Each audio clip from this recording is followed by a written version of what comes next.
nos abençoe. Amém. Irmãos, na Bíblia tem duas palavras que às vezes o significado é o mesmo. Às vezes, quando se olha um pouquinho para um, e quando é que o fato ocorre, para a irmã Adalva não se aplicaria. Mas a mesma palavra sinônima, quando se olha em outro caso, então se aplica. É o caso que nós iremos agora.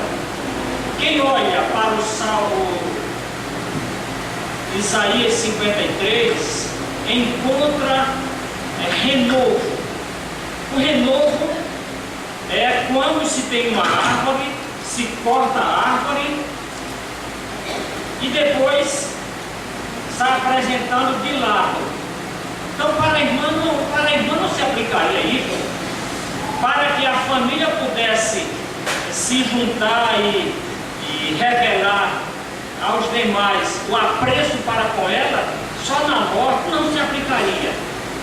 Ela primeiro tem que morrer, para depois a família mostrar que gostava dela, que era uma mãe caridosa, que era uma sogra, né?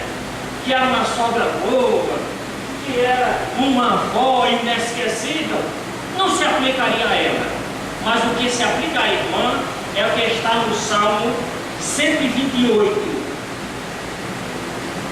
128, versículo 1 diz o seguinte: bem-aventurado aquele que teme ao Senhor e anda nos seus caminhos.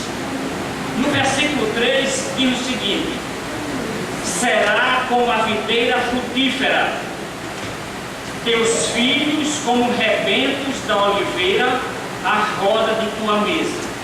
Então este se aplica à irmã. Ela está viva, está lúcida, está andando, está em plena atividade, mas também está desfrutando de ter ao seu lado os seus rebentos, os seus filhos. Então, as filhas, genros, netos,